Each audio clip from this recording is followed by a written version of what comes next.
చాలామంది ఊబకాయంతో బాధపడే వాళ్ళు వైట్ రైస్ని అవాయిడ్ చేస్తూ ఉంటారు. సో నేను లాస్ట్ వీడియోలో ఇన్సులిన్ రెసిస్టెన్స్ గురించి చెప్పినప్పుడు లో గ్లైసెమిక్ ఇండెక్స్ ఉన్న ఫుడ్ తీసుకోమని చెప్పాను. చాలామంది నన్ను లో గ్లైసెమిక్ ఇండెక్స్ ఉన్న ఫుడ్ సజెస్ట్ చేయమని అడిగారు. సో ఈ వీడియోలో మనము వెజిటేరియన్స్ ఎవరైతే ఉన్నారో వాళ్ళు స్పెసిఫిక్గా ప్రోటీన్ సోర్స్ తీసుకుంటూ మనము వైట్ రైస్కి బదులుగా తీసుకోదగ్గ ఆహారం గురించి ఈరోజు నేను డిస్కస్ చేయబోతున్నాను.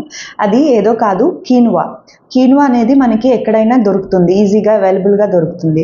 మీరు వైట్ రైస్ బదులుగా కీన్వా అనేది మీ డైట్లో ఇంక్లూడ్ చేసుకోవడం ద్వారా మీరు హెల్తీగా వెయిట్ లాస్ అవ్వగలుగుతారు. అలాగే ఎవరైతే షుగర్ పేషెంట్స్ ఉన్నారో వాళ్ళకి కూడా కీన్వా అనేది చాలా మంచిది, ఎందుకంటే ఇందులో లో గ్లైసెమిక్ ఇండెక్స్ ఉంటుంది.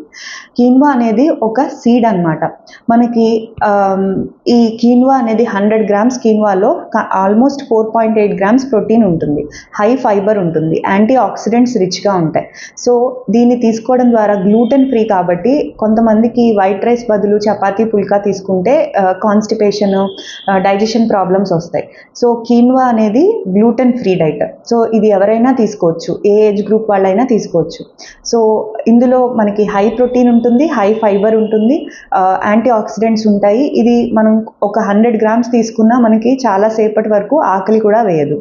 సో ఎవరైతే పోస్ట్ ప్రెగ్నెన్సీ వెయిట్ లాస్ అవ్వాలనుకుంటున్నారో ఇది వాళ్ళకి చాలా మంచి డైట్, ఎందుకంటే పోషక పదార్థాలు మీకు కంపల్సరీ కావాలి. సో ప్రోటీన్ ఫుడ్ ఉంటుంది, ఫైబర్ ఉంటుంది, డైజెషన్కి కూడా ప్రాబ్లం ఉండదు. సో వైట్ రైస్ని మీరు కీన్వాతో రీప్లేస్ చేసుకోవచ్చు. దీన్ని ఎలా యూస్ చేయాలి అంటే ఎయిదర్ లంచ్లో అయినా యూస్ చేయొచ్చు, డిన్నర్లో అయినా యూస్ చేయొచ్చు. మనం రైస్ ఎలా అయితే కుక్ చేసుకుంటామో సేమ్ కీన్వా కూడా అలాగే కుక్ చేసుకుంటారు. కొంతమంది వెజిటేబుల్స్ కూడా వేసి అందులో కిచడీ లాగా చేసుకుంటారు. సో ఈ కీన్వా అనేది మీ డైట్లో మీరు ఇంక్లూడ్ చేసుకుంటే హెల్తీగా వెయిట్ లాస్ అవ్వగలుగుతారు. సో ఇలాంటి వీడియోస్ కోసం please like and subscribe to our channel.